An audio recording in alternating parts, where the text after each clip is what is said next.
गंगा, ये शब्द सुनते ही पवित्रता की अनुभूति होने लगती है। लेकिन क्या अब ये गंगा उतनी ही पवित्र है जितनी कि पहले थी?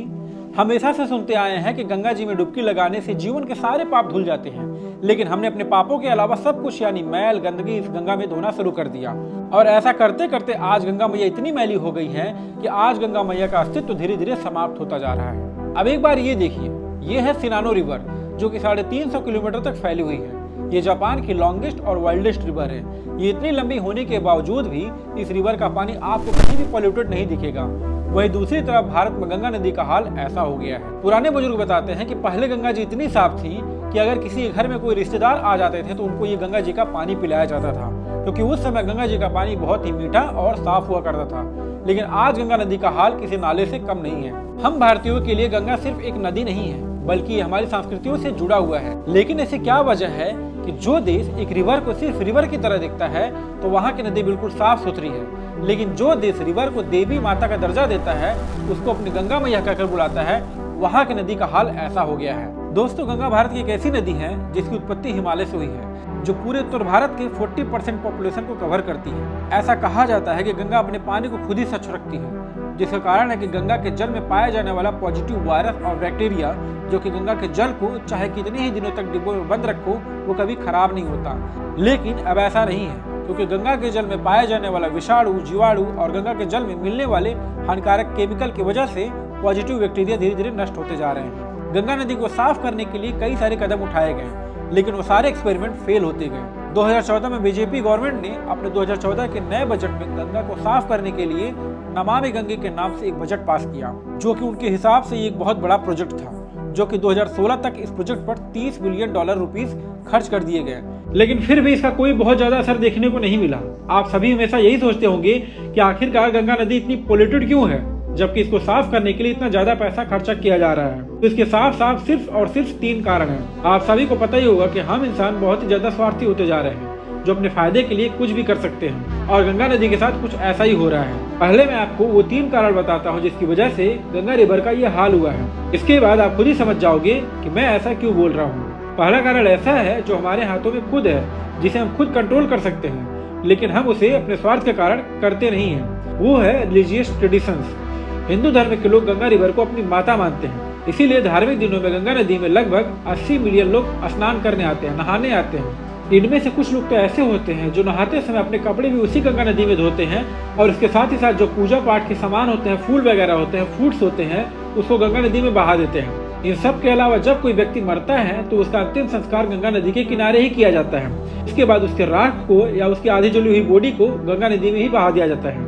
अकेले वाराणसी में हर दिन 50,000 से ज्यादा बॉडीज को जलाया जाता है, और एक पूरी बॉडी को बर्न करने के लिए जितनी लकड़ी की आवश्यकता होती है, कुछ लोग तो उतनी लकड़ी भी खरीद नहीं पाते, तो वो आधी जली हुई बॉडी को ही गंगा नदी में डंप कर देते हैं। इसके साथ ही साथ उनके कपड़े को भी गंगा नदी में बहा देते हैं। दूसरा सबसे बड़ा कारण है इंडस्ट्रियल वेस्ट। गंगा नदी जिन महाशहरों या जिन महानगरों से होकर गुजरती है, जैसे कि कोलकाता, दिल्ली, उत्तर प्रदेश, वाराणसी, पटना, इन शहरों में जो भी कारखाने होते हैं, जो भी केमिकल कारखाने होते हैं, ये अपना वेस्ट बिना साफ किए सीधे सीधे गंगा नदी में छोड़ देते हैं। उदाहरण के लिए आप पांडु नदी को ही देख लीजिए।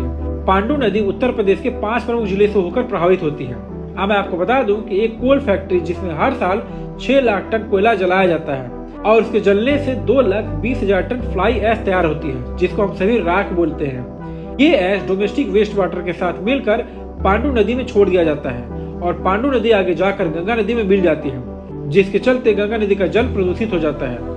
जैसा कि आप सभी को पता होगा कि किसी पानी या किसी रिवर को साफ होना तभी पॉसिबल होता है जब वह पानी चल रहा होता है, मतलब जब उसकी प्रवाह तेज होगी। लेकिन डेवलपमेंट की वजह से गंगा नदी पर बहुत ही बड़े बड़े डैम्स बनाए गए हैं, और ये डैम्स हमारे लिए बहुत जरूरी भी हैं। लेकिन इसी डैम्स की वजह से गंगा नदी का जो जल है, जो नेचुरल फ्लो है, वो रुक जाता है, जिसकी वजह से गंगा नदी की गंदगी साफ नहीं हो पाती। तीसरा जो कारण है वो ये है कि गंगा नदी ऐसे शहरों से होकर गुजरती है, ऐसे शहरों से होकर बहती है जहां तकरीबन 2 लाख से ज्यादा लोग रहते हैं। वहां पर डोमेस्टिक यूजेस वाटर की वजह से जो प्रदूषित पानी है वो सीधे सीधे गंगा नदी में बहा दिया जाता है।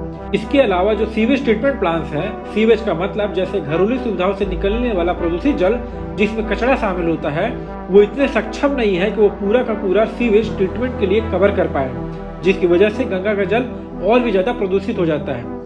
यही नहीं, गंगा नदी को बचाने के लिए कई महापुरुषों ने अपनी जान तक गंवा दी, जिनमें से एक स्वामी निगमानंद सरस्वती जी हैं, जिन्होंने गंगा नदी के सफाई के लिए 19 फरवरी 2011 से भूख हड़ताल पर बैठे थे। आज इस दिवस में चलते इतने दिनों के बाद में आपका इस सत्याग्रह और इसके लक्ष्य की प्राप्ति हेतु क्या विचार है? सरकार आपकी बात मानेगी नहीं मानेगी? ये तो विचार और चिंतन का विषय ही नहीं है, ये तो आदेश आत्मा है।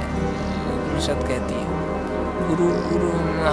गुरुदेव को जो भी आकाशवाणी हुई है, जो भी दिशा निर्देश प्राप्त हुए हैं, उस दिशा निर्देश के अनुसार हम लोग तो सहज कर्म करते जा रहे हैं। अनशन पर बैठे बैठे 13 जून 2011 लगभग 115 दिन के बाद उनकी दुखद मौत हो जाती है। तब जाकर दिसंबर 2011 में उत्तराखंड की सरकार ने रिवर माइनिंग पर रोक लगा देती है। तो सोचिए कि ये मुद्दा हम सभी के लिए और धरती पर रहने वाले जीव जंतुओं के लिए कितना बड़ा है, जिस पर हम ठीक तरीके से ध्यान भी नहीं देते हैं। लेकिन इस समस्या का समाधान काफी सिंपल है, बस हमको सिर्फ और सिर्फ अपनी सोच बदलने की जरूरत है। जब हम गंगा नदी में स्नान करने के लिए जाते हैं तो हमें ये जरूर ध्यान देना चाहिए कि कोई भी कूड़ा कचरा हम नदी में ना फेंके, और इसके साथ ही साथ दूसरे लोगों को भी फेंकने से रोकना चाहिए, उनको जागरूक करना चाहिए, उनको समझाना चाहिए इससे हमें और हमारे भविष्य का क्या नुकसान हो रहा है। कारखानों से जितना भी कूड़ा कचरा पानी के रूप में बाहर निकल रहा है, सरकार को उसको नदी में फेंकने से रोक लगाना चाहिए। लेकिन शुरुआत तो हम और आप भी कर सकते हैं, बस जरूरत है तो सिर्फ और सिर्फ अपनी सोच बदलने की। अगर ये वीडियो आपको पसंद आए तो इस वीडियो को लाइक और चैनल को सब्सक्राइब जरूर करिएगा। मिलते हैं एक नए शानदार वीडियो में।